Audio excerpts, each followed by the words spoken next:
Hey, excuse me. Oh, well, what have we here? Another Max Landis live stream because Red Bulls, I was doing Glass Planet, which is my, oh God, I'm out of breath. I just ran up the stairs.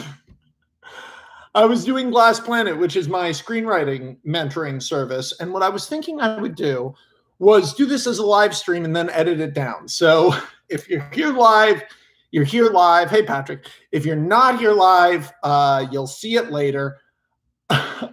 Where to begin? Where to begin? I'll edit that right. Where to begin? Where to begin?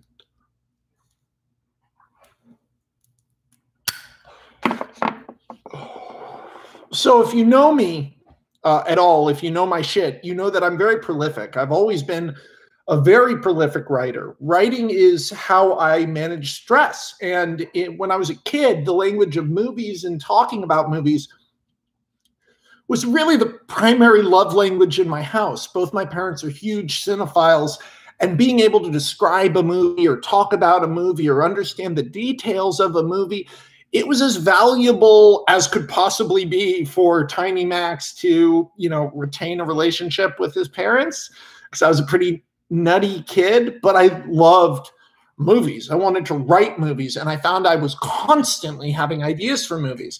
And even with everything I've been through in my life, and I'm not a rags to riches story, but I have been through some pretty real and hard shit in my life, and some struggles with mental illness. And it's really been a wild ride. And even COVID has been really hard. It came very close to affecting my family in a really disastrous way recently. And the quarantine, the insurrection, the rise of a hate-based America, a number of things in my personal life that were very hard to deal with. I never gave up on writing. Something's happening back there. My cat is slowly pushing a toy down a flight of stairs. But I never gave up on writing, ever, as a thing to let off steam. And that's how we ended up here. I have a folder on my computer called Unfinished Scripts with Potential. And I'll edit this down later, but I'm now going to try to briefly pitch you every idea I had in this folder. Some of these scripts are 98 pages long. Some of them are 15 pages of random scenes. Some of them are 86 pages of linear writing. And if I just sat down and wrote that last 13, but I can't figure out the this or the that or do the this, and then I had another idea, I got stuck on that. So I go straight through scripts usually. And when I get pulled away from them, I find some I leave alone forever and some I come back to. I'm going to walk you through some of the ones that I've left alone, but intend to come back to. So here we go, guys. I'm not going to pitch too hard. I'm just going to give you some sort of ideas. So a lot of people know about my idea, 66 Oak. 66 Oak is about a sort of Aspergian, socially awkward, incredibly shy guy who's in love with a woman at his job. So he writes her a love letter, and he is fired for doing that, crossing a line there. You can't do that. So he's sent back home to Williamsburg to live in a brownstone with his mother, who's dying of emphysema. She's always coughing. But he's basically an adult child. He has no friends. His friend from childhood is this girl. She still lives next door, but now she's very into, meth. So it's sort of hard for him to settle in. But then one night, he sees through the window this beautiful girl in the house across the street, in this little orange window of light, this beautiful girl. And he becomes obsessed with her. Now, this is kind of a creepy guy, right? He's kind of a strange, sad, creepy guy. He's not a bad guy. But every night he watches and takes pictures of the girl. Now, the thing is, when you have a complaint like this against you at work, people check in. So there's this like Ray Liotta, scary type work detective who was hired by their fucking PR department to make sure this guy didn't make trouble because he worked at a big law firm. They didn't want some weirdo saying they fired him without cause. So this Ray Liotta guy is like trying to find proof that he's a creep. And every night, our guy just watches this girl, and that's all he does. He's so miserable. And sometimes she's naked, getting out of the shower. Sometimes she's dancing. Sometimes she's talking to someone. She represents freedom and normalcy and the life he wants, but he can't have it because he's this weird, introvert, creepy dude. Finally, Ray Liotta comes over to check in on him one morning and starts going through all of his stuff. And he's like, what are all these pictures? And he hides the pictures. Ray Liotta goes, I'm not allowed to look, but I'm going to come back and we're going to look at those pictures. And he goes, okay. That night, he freaks out because he knows the girl is going to find out he's been taking pictures of her. So he's manic. It's 3 a.m. He goes over to the house. He knocks on the door, and a guy in his 40s, like a Greg Kinnear type guy, answers the door and goes, hello? And he goes, our guy goes, oh, I'm sorry. I just want to know about the girl who lived here. You know, I wanted to tell her that I'm sorry I was taking pictures. And Greg Kinnear goes, what? My daughter is 9 years old. And the guy's like, no, there's a woman. No, your wife maybe, or your sister. No woman lives here. Greg Kinnear closes the door. Ray Liotta's there the next morning. Ray Liotta is flipping out on him. Oh, so you like a little girl? The guy across the street says he came over there at 3 a.m. And he's going, no, it's not that girl. Look, I'll show you in the pictures. It's this girl. And he shows Ray Liotta all the creepy pictures he took. Ray Liotta looks at the pictures, and they're empty. These pictures are empty, weirdo.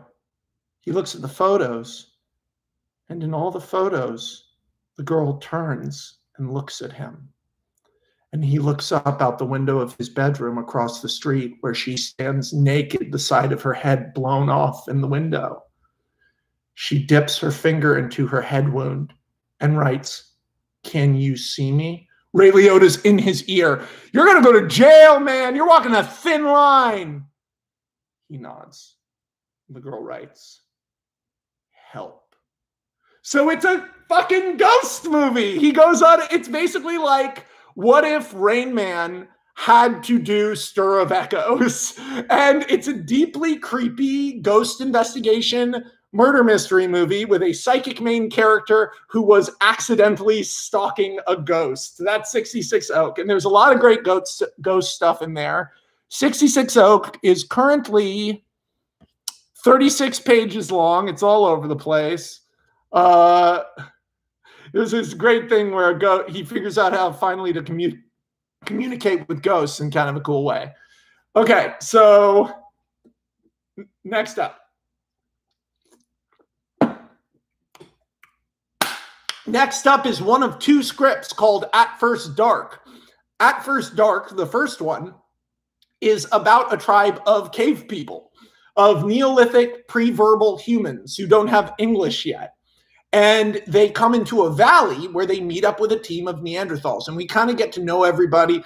It would be heavily performance-based. There's no dialogue in the script because the characters can't talk. They can kind of go...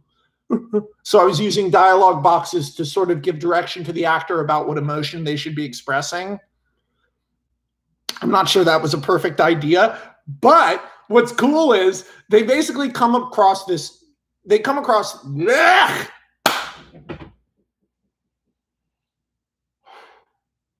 You ever see Max Landis mess up a pitch? Have him do it on a story he hasn't thought about in a year. Okay. Infant male Pollock Francis. Oh, sorry. Yeah. Infant male Pollock Francis. Francis Pollock is the real name of the boy. The infant male Pollock Francis is the boat the boy arrived on in Dirk Gently season 2. That was the name on the side of his crib. You see what I mean? So the baby in Dirk Gently could make dreams into reality. You get it now. Oh, man. I got bad congestion. I feel like I always seem like I'm on coke on these, but I'm always just like geared out of my mind. I don't need to pitch Chronicle 2. Go read the script. Okay, so At First Dark is about a Neolithic clan of cave people who are pre-verbal. It's basically a family tribe who come to an abundant valley that they've been trying to get to forever. There's no dialogue in this movie. It almost feels like a documentary. It feels like kind of Planet Earth, but about cave people. And we kind of get to know them. And they run into a tribe of Neanderthals. And they all get along pretty well. But one of the Neanderthals is sick and has gone missing and has gone into this cave.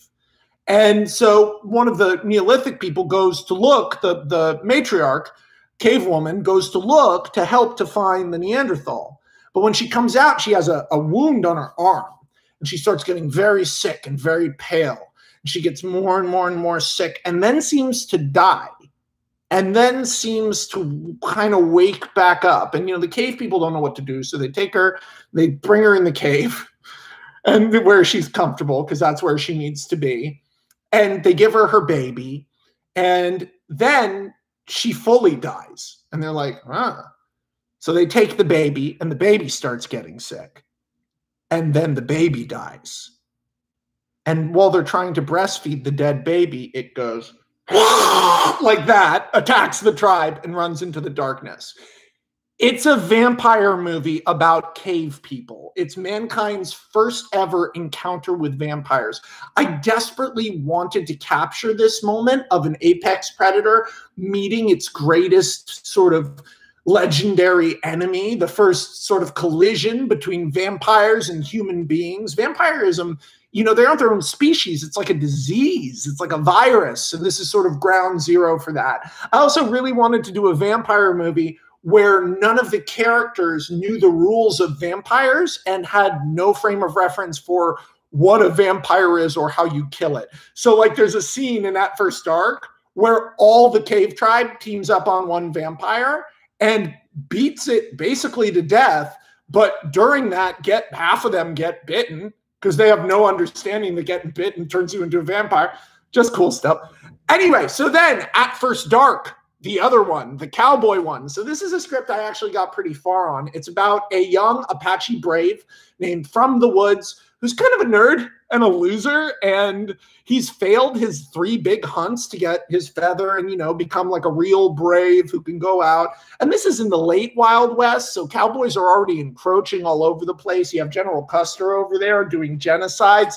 The Apache are sort of being pushed north and west. So Walks' Bear, this very badass female brave, takes him under her wing, and she goes, we'll take the chief's horse and we'll get you your first kill.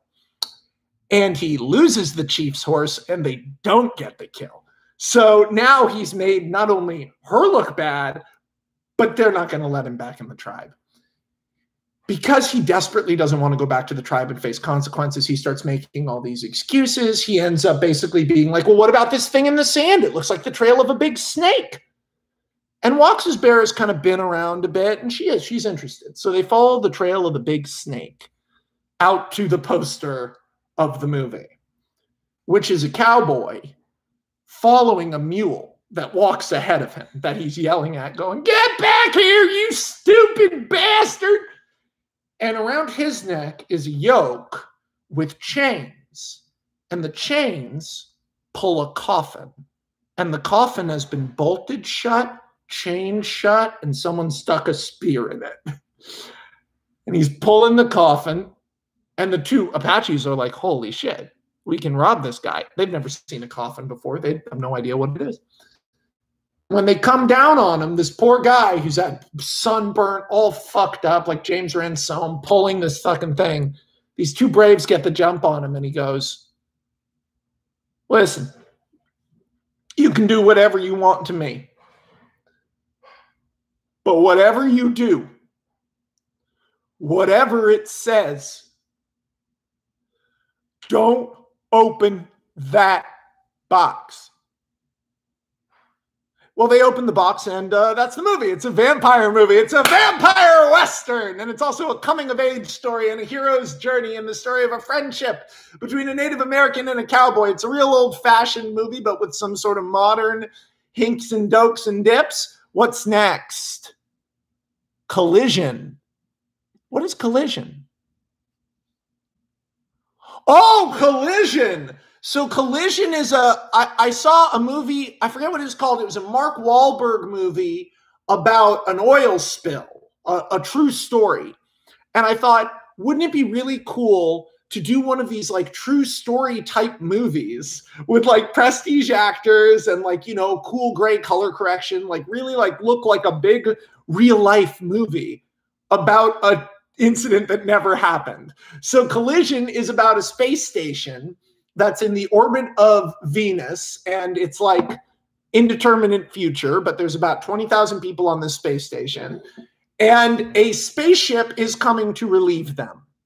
And it's coming, we don't have light speed, but we have something called practicals, which are engines that just get you going super fucking fast. The problem is, as is theorized with most spaceflight, the first half of the trip is speeding up, the second half is slowing down. The movie opens with a character realizing that due to a miscalculation about the gravitation of their orbit, they are now 1 kilometer out of position on the space station, which means they are in direct collision path with the incoming spaceship. The movie takes place in real time and is about the people on the space station hacking this problem. And you deal with engineers, philosophers, politicians. You basically watch everyone go, oh, if we don't all work together and solve this in the next 2 hours, we'll all die. And it's just that as a movie. And I came up with a lot of different fun stuff for it. But then ultimately, I didn't finish it because it wasn't as fun and rewarding as it was to write scenes of characters solving problems and working together, which is something I really enjoy. I love seeing characters be smart. It's my favorite thing to write, is letting characters be smart and figure out dumb movie things, set up dumb movie things, and then have them go. Because you and me do that all the time in real life. But you don't want to watch a whole movie of people being like, we're on a space station, we got to move the space. Or maybe you do if it's good. But it's more of a director's movie. And I'm primarily a writer. Creation. Let me look. Creation is a social network style thriller with a little bit more murder and mayhem about a tech company, except for at the high levels of the tech company, just before they release their new big product, the events of Lucifer's fall from heaven play out. So I basically wanted to do the biblical story of Lucifer as literally as possible with the garden and everything, but in modern day, in a tech company, non-supernatural. Dauntless. Dauntless is about a gay... Dauntless is about a guy named Nick Dingle, who has changed his name to Nick Dauntless, who's a psychic working in Beverly Hills and Los Angeles for the rich and famous. Except he's a real psychic. It's completely real. And so he's starting to gain a lot of fucking following and fucking money. He's becoming kind of a hot ticket. He's kind of turning into a little bit of a douchebag. He's a guy from a small town in Texas. You know, he's starstruck. He's at all these parties with models and shit. He can't believe it. And he meets a girl and they hit it off like crazy. She's a doctor. You know, she got dragged to a promoted event. They have sex. The sex is nuts. The conversation is hilarious. They're fucking best friends right out the gate. He's like, oh my God, are we fucking dating? And she's like, yeah, I think we are. I'm 33 and I think I have a boyfriend. I haven't had a boyfriend since I was 26. And he's like, fuck yes. You know, he's psychic. He gets good vibes from her. And then he gets a message on his answering machine basically saying, hey, it's the sheriff from your hometown. I know you and I are politically different, but I think we have a problem with the demon. And it's a movie. It's interesting. It's a weird one because it's a homecoming movie, kind of like almost like a Doc Hollywood. He goes to this small town in Texas, which is a real shithole town, to solve this mystery involving a demon. But he brings with him his one-night stand. So she's the co-lead of the movie, and the movie is like before sunrise, except set in like Supernatural or Buffy, except for a little scarier. So you just watch the whole, it's like Nick and Nora Charles from The Thin Man. The whole movie is like a horror thriller with two really charismatic, good-looking people who are madly in love with each other falling in love in front of you as they solve the demon mystery. I like Dauntless. It's simple, but it's cool. Dispatch, I can't tell you about because I'm actually writing it now. I went back into it. Dread. What is Dread about?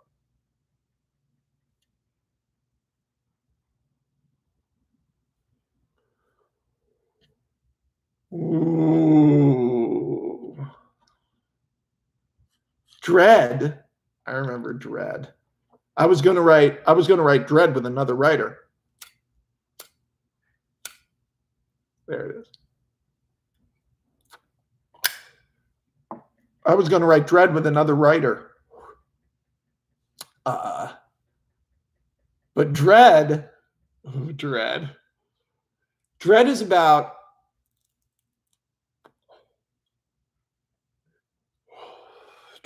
a couple in their mid-30s who are nearing the 5-year mark on their relationship, no marriage in sight. Both of them have long-standing beef with each other, but they've broken up and gotten back together so many times at this point that they've just decided, I guess you're the person. I guess who we're marrying. Neither of them are like that attractive or that funny or that smart. They both have better looking, smarter siblings. And it's just kind of the person they ended up with. And they have moments of love and affection, but they're just one of those couples who are couples because they're a couple. And they get invited to this big wedding of their friends, this big fancy wedding in the Adirondacks. And on the way there, they experience a number of strange incidences.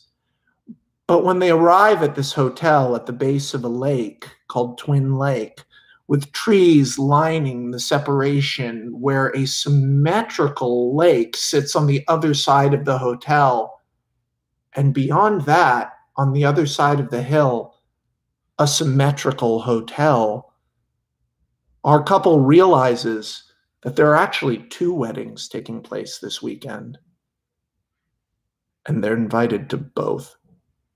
It's a horror movie. It's really scary. And I don't know if I'll ever write it, but hugga dugga diggy doggy doom. It's a scary one. And it's about love and it's about relationships and commitment. And the reason I never finished writing it is when I started writing, it's like 6 years ago, I still had a lot to learn about relationships and commitment. I think I could really scare the shit out of people with that script now. There's this moment. There's so many creepy. I do a lot of like creepy hotel stuff, creepy resort hotel stuff, a lot of creepy wedding stuff. Okay. What's next? Sorry, guys. I'll edit this down later. I just thought this might be fun for us.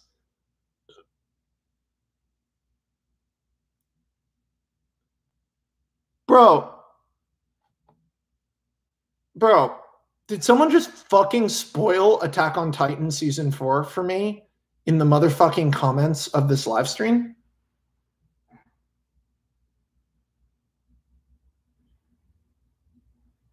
Because I'm about to go ape shit. Yo, Livia, give that guy a warning.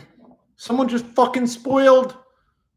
You spoiled the fucking ending of Attack on Titan? You motherfucker. I mean, well played. Well played. I'm going to watch it anyway. Well played. It's impossible to...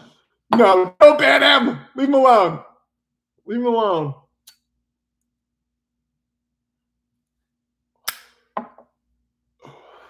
These are Max Landis rules. No one gets canceled around here.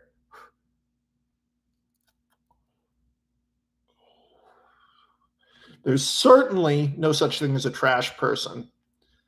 Okay, here we go. Let's get back into it.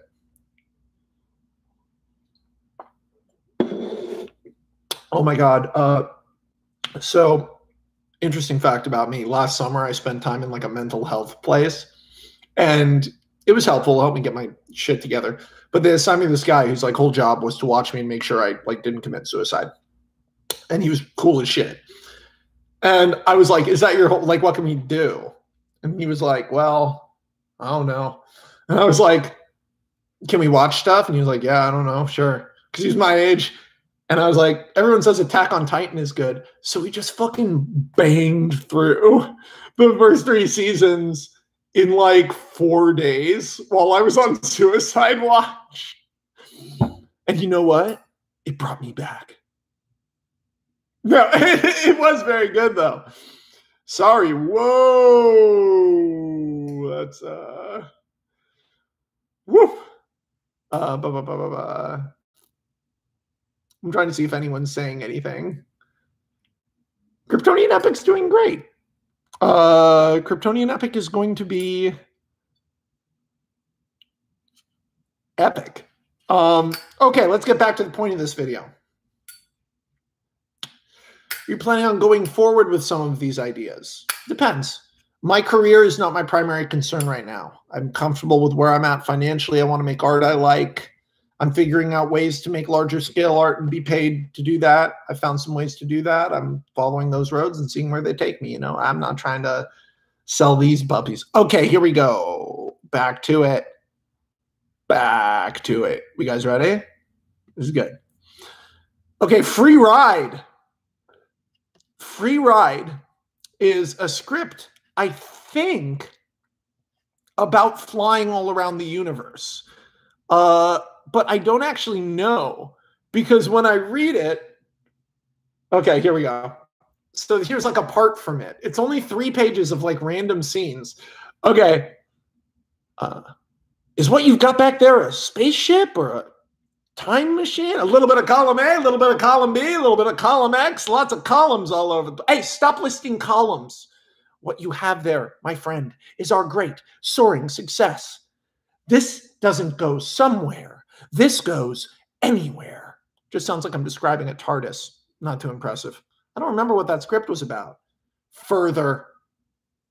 Fucking Further. Really frustrated by that one. Which one is God Sends Us Into Darkness? Okay, so God Sends Us Into Darkness.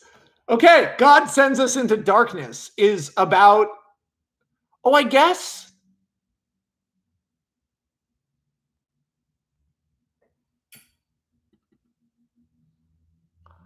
Crazy. Sorry, guys, you're witnessing me like think this through. I just realized God Sends Us Into Darkness eventually became Liquid Black, which I'll get to in a second, because I kept reprocessing those ideas. So I never finished God Sends Us Into Darkness, and I started working on Liquid Black. Although I like this line from the God Sends Us Into Darkness. What are you, some kind of millionaire? Billionaire! There's a big difference between a million and a billion. A million seconds is 11 days, and a billion seconds is 31 years. I'm a billionaire. I like that line, too. Yeah, so like this shit. Oh, this is a pretty creepy scene, too. This is a guy talking to the devil. Where are you from? He goes, where are you from? Idaho. No way, me too. Really? Yeah, where? Where? In Idaho. Willamette, near Willamette? No way, me too. You're from Willamette? You're from Willamette. How'd you end up out there? I was in the military, the infantry. We were deployed outside of Islamabad trying to find You were in the infantry? Yeah. Me too. What?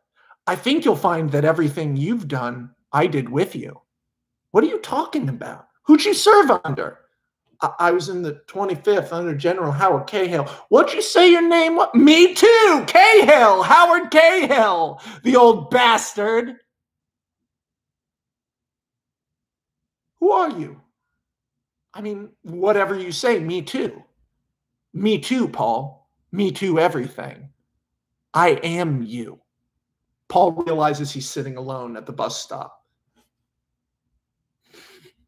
I like writing the devil. It was fun. But the next step is called The next script is called Inferno. Inferno is about a small town fire department who have never had to fight a fire because the town they're in is perpetually covered in snow. They live in Alaska until an asteroid lands. The asteroid brings with it an energy, a frequency, a bandwidth that can live through heated particles. That's right, living fire.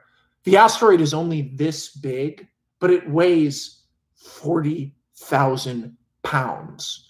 When they cut it open, they realize that's because it's hyperdense. This cinder used to be a planet. If the small town fire department can't get the fire under control before it attacks and burns their town, the whole Earth will end up as nothing more than a piece of coal. It's like a small town adventure, fighting fire, you know, lots of cool stuff. A guy lights a cigarette and the thing jumps out and attacks him. Characters try to shoot guns and the fire from the flare of the gun attacks them. All sorts of really fun stuff. Just a good, cool adventure movie. Inferno. Liquid Black. Liquid Black. A pharmacist is horrified when police come to her house and reveal that her junkie, fucking ex-military, military kick-out brother has been found dead. Worse, it's a murder-suicide with one of the richest men in the world. It's like they found Jeff Bezos dead in a motel with a homeless person. It appears to have been some kind of ritualistic killing.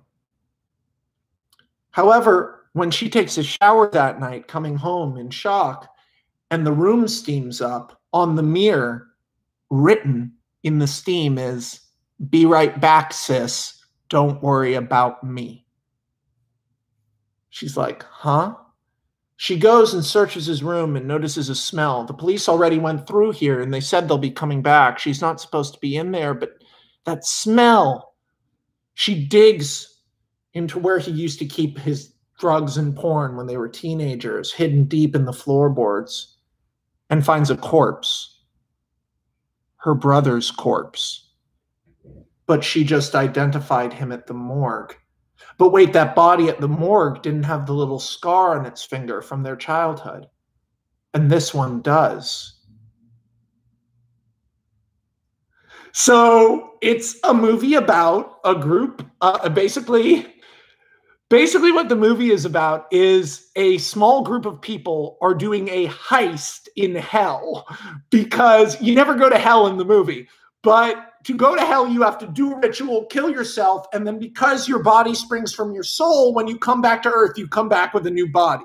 However, that means there's this scene where she discovers at the lake house literally hundreds of corpses of her brother and this guy, the billionaire, hanging from trees like Christmas ornaments in the woods in different states of rot with crows all over them.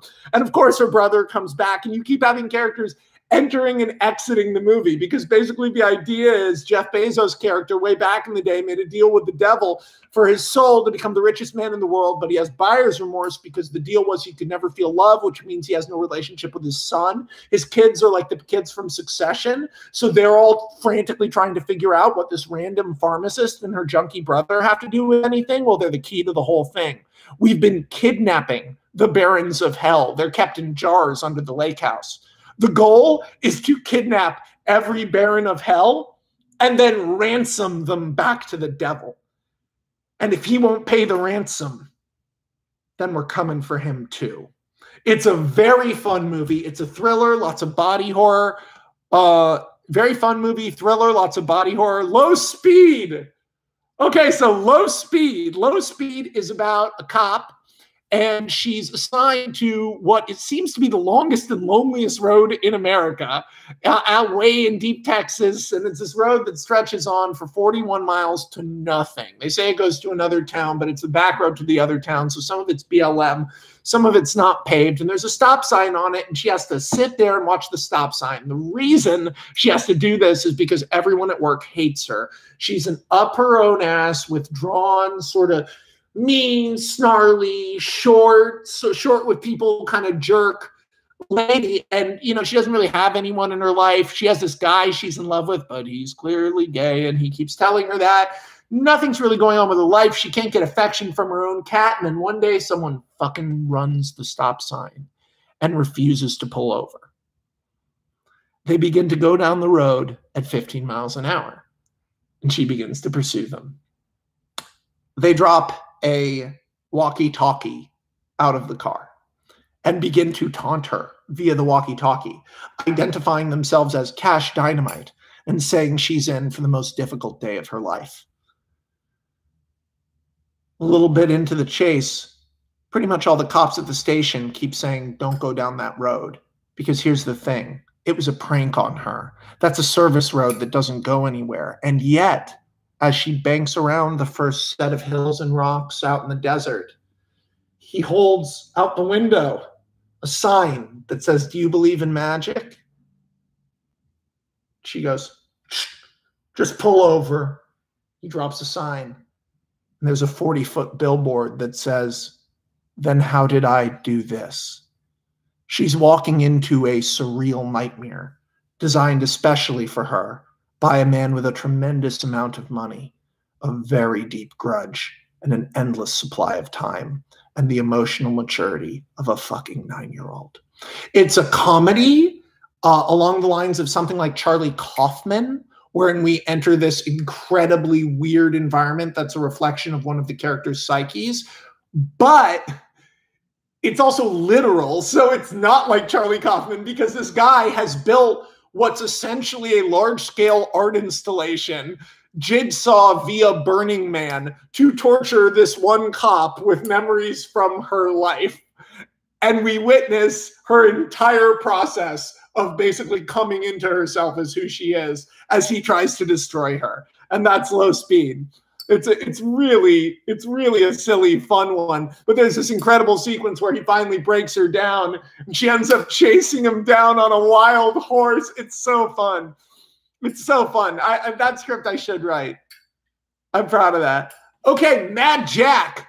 So there's this guy named Mad Jack Churchill.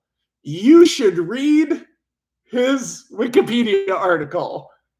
Why is this not a movie? It could be such a funny Scorsese time hopping to different areas of this guy's life.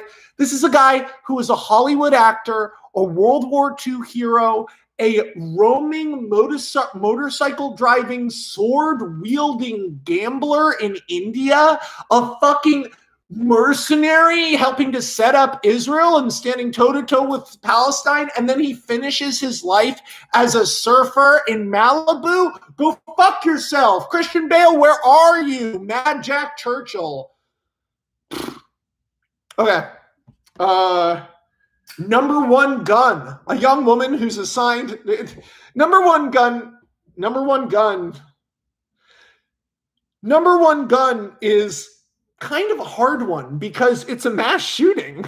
Even though it's not a mass shooting, it is a mass shooting. I mean, like, it's about a woman who is this dorky woman who's in this very happy relationship with her fiance, and her fiance is this woman who does auctions in New York, and they met, and they're both little dorky lesbians, and they're just so happy together, and they just got a dog.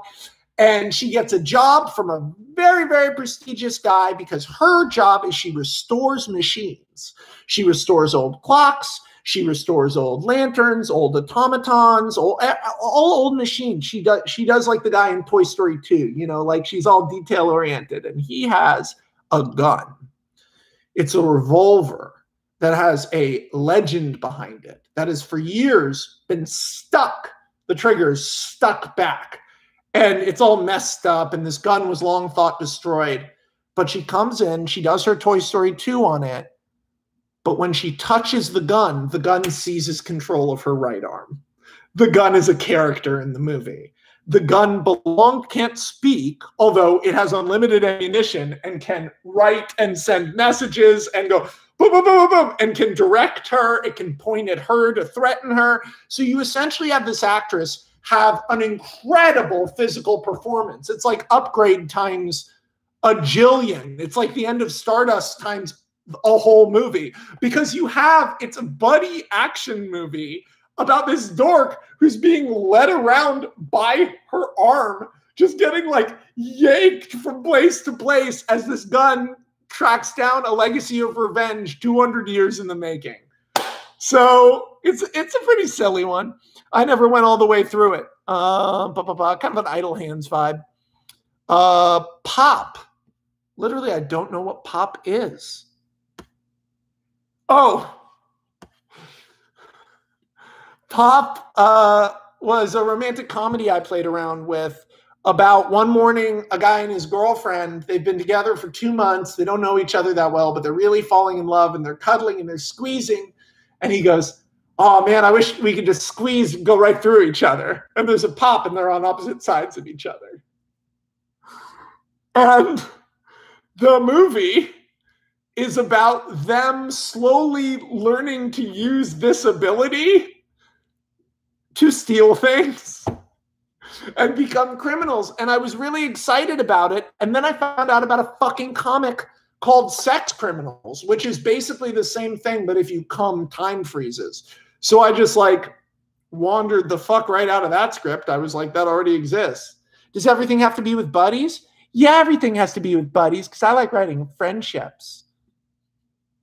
Swarm is Jurassic Park with bees.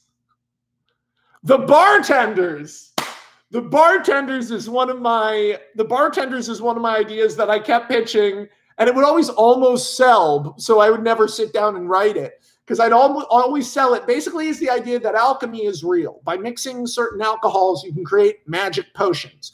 In order to get rid of this, the United States did prohibition, but it wasn't about illegal alcohol. It was about witchcraft. These people were creating superpower potions. Now, alchemists have to live in secret. They have like secret societies, not unlike the wizards in Harry Potter, but much more threadbare. And also the issue is that to use these powers, like let's say you want super strength, let's say you want like a basic Superman kit, super strength, flight, invulnerability, super reflexes. Okay, that's a cocktail in 3 shots. How are you going to do? So I wanted to do a drunk-ass superhero movie. I wanted to do The Hangover, but on the level of a superhero movie where the joke isn't on superheroes. It's on, isn't it funny when people are drunk? Because honestly, that it's cheap, but it almost always makes me laugh. And if they were like crashing through walls and shit, I want to see that more than I want to see like Free Guy or whatever weird action comedies they're making now.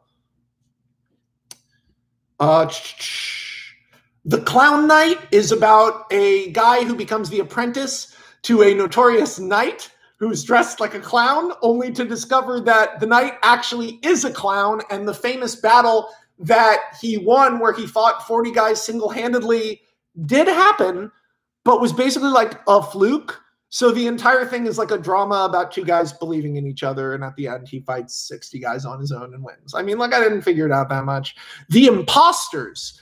The Imposters. On a routine visit to her brother after the birth of his first son, a woman discovers that he has fallen down a conspiracy rabbit hole, isolated his wife, and won't let her see the baby. Talking to her brother more, she begins to realize that her brother thinks that she might be not who she says. In fact, her brother believes most of the world has been replaced by a mysterious race called the Imposters.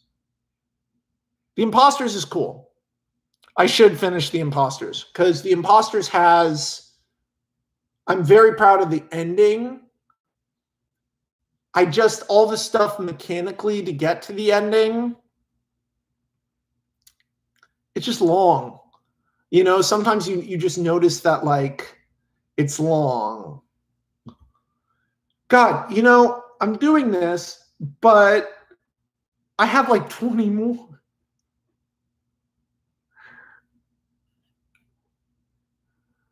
Okay, I'm only going to do one more because I'm exhausted. What was going to happen with Bart from Dirk Gently? Big season 3 villain. Nightmare. She kills the Rowdy 3 and Amanda.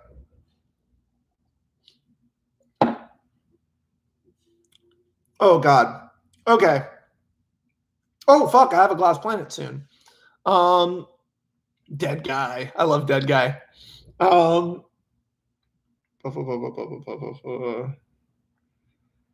on. Okay. The last one I'll do is a script. The last one we'll do is called This Changes Everything, just because I'm realizing there's a lot more left. There's ones that I've talked about on here, like The Panic, The Significant Others, The Stowaway, The Wilton, Typhoon, Will Goes to Limbo, The Quest, The Situation, Quintessence, which I've talked about here. There's so many.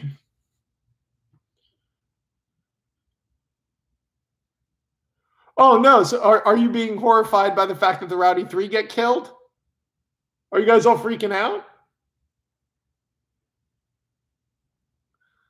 Yeah, movie guy, I have your Glass Planet in like 20 minutes. I should get out of here. No, so basically Bart, on guidance from Ken, catches the Rowdy Three in this building, and there's this cool sequence where Bart barts them. She kills all of them but the leader, and then catches up to him on the roof and pushes him off the roof. And then Amanda is basically caught, and she shoots Amanda in the head, and that's the end of the episode. Except for the beginning of the next episode is Amanda shot in the head, and she's standing like this, and Bart goes, and then Amanda goes like that, and she has the fucking wand from season 2. Remember what happened when Susie got shot in the head? So she goes like that, and Bart goes, oh no, not again, like that, and the bullet gets pulled out of Amanda's head, and then the Beast, who remember is part of the Rowdy Three now, jumps on Bart and beats the ever fucking living shit out of her, and Bart can't hurt her, and she can't figure out why. But we know why. It's because Bart is about this dimension's plan. The Beast is from another dimension. So the Beast fucking goes roadhouse on Bart, and then all of the Rowdy Three's souls go into the Beast. So the actress Emily Tennant, who we cast as the Beast, was going to have to play all of the Rowdy Three for season 3. And then 2 of them come back to life in season 4, and 2 of them get released into the sort of reset of reality that happens at the end of season 3. Okay, sorry. Just rambling. Yeah, I gotta go do a Glass Planet. Wait, you have my Glass Planet too. Who just said that? LF Duado. Who said, do I have a Glass Planet with you today? Because by the way, I've been having, well, Amanda's the villain of season 3. Amanda becomes convinced that the reality isn't real and needs to be destroyed. Of course, there's a Landis Godzilla pitch. Loki, I'm going to re-upload this with just the quick pitches. I got to go though, okay? Wait, Lewis, do I have one with you today? Were you one of the people who didn't fucking get back to the emails? Because I've been fucking doing those emails.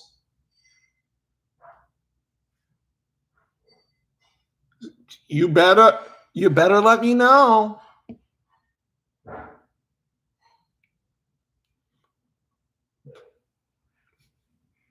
Okay, dude, I felt like a big chance here. I'll email you anyway. Everyone have a great day. I'll post a cut down one of this later. Thanks for hanging out, guys. How do I stop this?